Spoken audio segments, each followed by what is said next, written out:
3 hours after the explosion in Petah Tikva, the CEO of Aero Sol Aviation Solutions walked through the wreckage of his factory. He looked at the crater where his production line used to be. Then he told reporters exactly what he saw. Everything was blown to pieces, a total loss. Not a storage shed, not a supply depot, a drone factory, one that supplied pilot helmets, bomb components, and tactical drones directly to the Israeli military and defense industries, wiped out by a weapon that came from over 1,000 kilometers away. Here's what happened in early April 2026. Iran's Islamic Revolutionary Guard Corps launched a missile strike targeting Israeli infrastructure. The missile struck the perimeter of the Aero Sol facility in Petah Tikva. The blast created a massive crater, destroyed production machinery, and collapsed the structure completely. The factory will not resume operations at that site. The building will be demolished. But here's the thing that should terrify every defense executive in Israel. The weapon that destroyed this factory wasn't a precision-guided missile in the traditional sense. It was a Shahed-136 drone, or a variant carrying a Shahed-derived warhead, the same loitering munition that Iran has been using to overwhelm air defenses across the region. Iran didn't need a billion-dollar stealth aircraft to destroy an Israeli defense factory. They used a drone that cost between $20,000 and $50,000 to manufacture. Before I show you exactly how Iran turned Israel's own drone warfare tactics against them, and why this strike represents the perfect revenge, hit subscribe. This is War Conflict. I post forensic analysis of every major escalation, and this is the one that proves no defense factory in Israel is safe. Let me start with what is confirmed and what is not, because transparency matters. In early April 2026, an Iranian missile struck the Aero Sol Aviation Solutions factory in Petah Tikva, Israel. The factory supplies pilot helmets, bomb components, and drones to the Israeli military. CEO Israel Vazirlauf described the damage as a total loss and said the factory will be demolished. The strike occurred just 2 days after the company was sold to Valorex for approximately 35 million shekels. Vazirlauf estimated the damage at approximately 15 million shekels, including recent investments, machinery, and raw materials. The missile reportedly carried a large warhead or cluster munitions. Iran has produced over 2,100 Shahed drones prior to the war. What is analysis? The exact variant of missile or drone used has not been officially confirmed by Israeli authorities. Multiple sources report different weapons. The strategic implications, the revenge narrative, the asymmetric cost ratio, those are based on open source analysis. Here's what you need to understand before we go further. Iran didn't just destroy a factory, they destroyed a symbol, and they did it with a weapon that costs less than the car you drive. Let me explain what the Shahed-136 is, because once you understand this weapon, the Petah Tikva strike becomes far more significant than the headlines suggest. The Shahed-136 is a one-way attack drone. It's sometimes called a loitering munition, a weapon that flies to a target area, loiters until it identifies a target, then dives and detonates. Here are the specifications that matter. The cost is between $20,000 and $50,000 per unit. For comparison, an Israeli Iron Dome interceptor costs approximately $150,000. An Israeli precision-guided missile can cost millions. The range is approximately 2,000 kilometers. That means from launch sites in Iran or from proxy positions in Syria and Iraq, the Shahed-136 can reach every major Israeli city, including Petah Tikva. The warhead is approximately 40 kilograms of high explosives, enough to destroy a building or crater a factory perimeter. The propulsion is a piston engine, not a jet. It sounds like a lawnmower in the sky, which is why it's sometimes called a moped missile. The guidance uses inertial navigation with GPS. The Shahed-136 is not a precision weapon in the sense of hitting a specific window, but it doesn't need to be.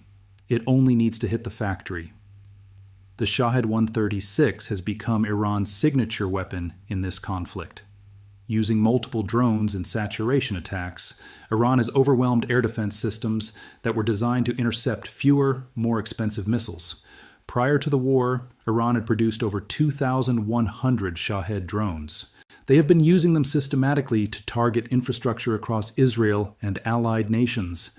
The drone that destroyed the Petah Tikva factory was likely not a Shahed-136 itself, but part of a family of Iranian drones and missiles designed around the same principles: cheap, effective, and difficult to stop.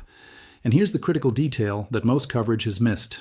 The drone factory in Petah Tikva was producing drones for the Israeli military. Iran destroyed an Israeli drone factory using an Iranian drone. Let me tell you what was actually lost in Petah Tikva, because the scale of destruction tells you everything about Iran's targeting intelligence. The Aero Sol Aviation Solutions factory was not a random building. It was a Tier 2 supplier to Israel's defense industry.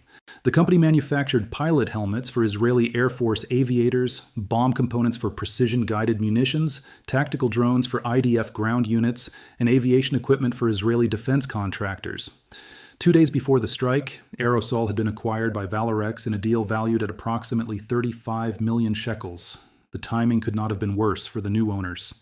The missile struck near the perimeter of the facility. The blast was devastating. CEO Israel Wasserlauf walked through the wreckage and gave a brutally honest assessment. He said the blast dismantled the entire structure. Everything was blown to pieces, a total loss. Some equipment survived, a lot of data, production files, computers, all the critical information.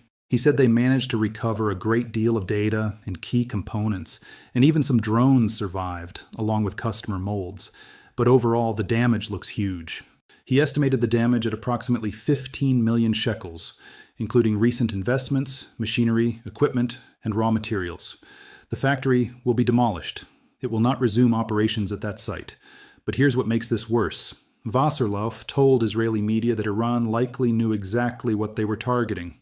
When asked if the factory was deliberately targeted, he said there's a good chance they did.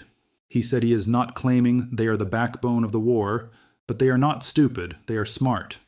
He pointed out there is the internet, they show up on Google, there are coordinates, they know everything. Think about that. An Israeli defense contractor admitted that Iran used open source intelligence, Google Maps, public records, satellite imagery, to find and destroy a factory producing military equipment for the IDF. He downplayed the possibility of internal operatives, saying the factory kept a low profile. He said it from the outside, you cannot really see who they are or what they do. They are at the edge of the industrial zone and they keep a low profile. It says Aero Sol, but no one knows it is a defense factory. They do not expose themselves too much. But the missile still found them. The coordinates were still in the open, and the warhead still detonated exactly where it needed to. Here's where the story turns from military analysis into something almost poetic, and that's why the phrase perfect revenge applies. Iran has been accused by the United States and Israel of supplying Shahed drones to Russia for use in Ukraine. Those drones have terrorized Ukrainian cities. They have destroyed critical infrastructure. They have killed civilians. The Shahed drone has become synonymous with Iranian asymmetrical warfare. It is cheap. It is effective. It is difficult to stop. At the same time, Israel has been developing its own drone industry. Israel is a world leader in drone technology. The drone factory in Petah Tikva was part of that ecosystem. Iran destroyed an Israeli drone factory using a weapon from its own drone arsenal. The irony is devastating. Here's what makes it perfect revenge from Iran's perspective. First, the weapon selection. Iran used a variant of the Shahed family, a weapon Israel has been tracking for years. Israel's air defense systems were designed to intercept these drones, but the missile that hit Petah Tikva got through. Whatever the specific weapon, Iran chose a platform that Israel's air defense systems could not stop. Second, the target selection. Iran did not target a military base. They did not target a nuclear facility. They targeted a drone factory. The message was clear. You build drones. We destroy them. Third, the intelligence victory. Iran located the factory using open source intelligence. Wasserlauf himself admitted it. He said they show up on Google, there are coordinates, they know everything. Iran did not need spies inside Israel. They needed an internet connection and satellite imagery. Fourth, the economic damage. The damage is estimated at approximately 15 million shekels. The missile or drone that struck the factory cost a fraction of that. Even if Iran used a more expensive hypersonic missile, costing an estimated $3 to $5 million, the ratio is still favorable when you consider the strategic value of the target. But the real cost is not the factory. The real cost is what this strike signals to every other defense contractor in Israel. If Iran can find and destroy a drone factory in Petah Tikva using open source intelligence, what else can they find? What other defense facilities are exposed on Google Maps? What other coordinates are waiting to be targeted? There's a cascade happening here that most coverage is missing. Let me walk you through it. First, the intelligence failure. Israeli defense contractors assumed their facilities were safe. They assumed Iran could not locate them. Wasserloff admitted his factory was not visibly identifiable as a defense site. But Iran found it anyway. The coordinates were in the open. The internet made it possible. Second, the targeting success. Iran struck the factory with precision. The missile hit near the perimeter, creating a large crater and collapsing the structure. This was not a lucky shot. This was deliberate targeting based on accurate intelligence. Third, the economic disruption. The factory will be demolished. Aero Sol will relocate, somewhere else in Israel, presumably. But relocation takes time, money, resources. The supply chain for Israeli drone components is now disrupted. The IDF may face delays in receiving equipment that was previously manufactured at this facility. Fourth, the psychological impact. Every defense contractor in Israel is now looking at their own facilities and wondering, can Iran find us? Do we appear on Google Maps? Are our coordinates exposed? The assumption of safety that defense contractors operated under is now gone. Here's what makes this particularly devastating for Israel. The Shahed-136 drone, the weapon that has become Iran's signature, was not defeated by Israeli air defense. The missile that struck Petah Tikva, regardless of its exact variant, got through. According to reports, this strike was part of a wider Iranian campaign targeting multiple sites. Chemical factories in the industrial city of Ynetnews were also targeted in the same wave of attacks, sparking fires, and emergency responses. Iran is not just hitting military targets. They are hitting the industrial base that supports the military. They are degrading Israel's ability to produce its own weapons, and they are doing it with weapons that cost a fraction of what Israel spends on defense. Most people watching coverage of this war are watching the military scoreboard. How many drones intercepted? How many missiles shot down? How many targets destroyed? But there's another scoreboard. It's updated in defense ministries and corporate boardrooms. It doesn't use the word interception rate. It uses words like supply chain and production capacity and asymmetric economics. On that scoreboard, something fundamental just shifted.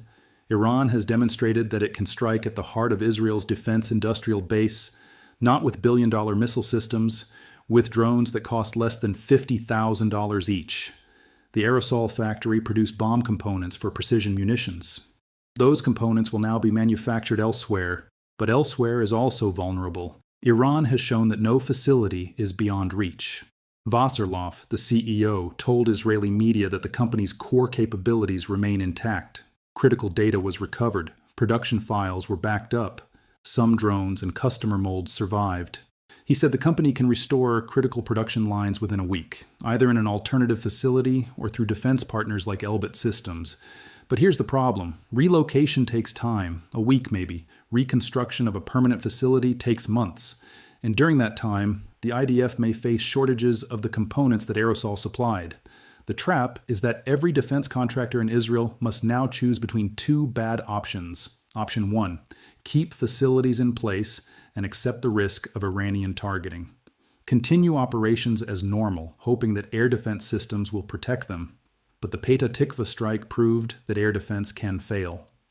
Option 2, relocate facilities to more secure locations, underground, dispersed, or outside Israel entirely. But relocation costs billions. It disrupts supply chains. It signals weakness to Iran. Neither option restores the pre-strike assumption of safety. The assumption that Israel's defense industrial base is secure is gone, not degraded, not strained, gone. Iran spent less than $5 million on the weapons used in this strike, maybe much less if it was a Shahed-136, closer to $50,000. Aero Sol's damage is estimated at 15 million shekels, approximately $4 million. The loss to Israel's defense supply chain is incalculable, but the real cost is the message sent to every other defense contractor in the country. If Iran can hit a drone factory in Petah Tikva, they can hit anywhere. Here's what makes this harder to talk about than it should be. Israel cannot publicly acknowledge the full implications of the Petah Tikva strike without admitting that its defense industrial base is vulnerable. So the official response is measured: investigate, assess, rebuild. Not because the people in charge do not understand the significance. But because the alternative, telling the Israeli public that a $50,000 drone destroyed a defense factory producing components for the IDF, creates a crisis of confidence that no government wants to manage. The silence is not a cover-up. The silence is a choice between bad options. And Israel chose the one that buys time. The Shahed-136 drone strike on Petah Tikva destroyed more than a factory. It destroyed the assumption that Israel's industrial base is beyond Iran's reach. It destroyed the illusion that open-source intelligence cannot find and target critical facilities. And it delivered the perfect revenge. Iran used a drone, the weapon Israel has been tracking, intercepting, and defending against, to destroy a factory that was building drones for the Israeli military. Iran did not need to invade. They did not need to send ground troops. They sent a drone. And the CEO of Aero Sol walked through the wreckage and said everything was blown to pieces, a total loss. The question is not whether Iran will strike again. The question is which defense contractor will be next. Here's my question for you in the comments. Should Israeli defense contractors relocate their facilities underground or outside the country? Or should they accept the risk and hope that air defense systems will protect them from the next Shahed strike? I read every comment. The best ones I'll address in a follow-up. All sources are linked in the description. Israeli media, news outlets, and other verified news reports confirm the strike details, damage assessment, and CEO statements. If you made it this far, you understand that the next war won't be won by the side with the best drones. It will be won by the side that can protect its drone factories from the other side's drones. This is war conflict. I'll see you in the next one.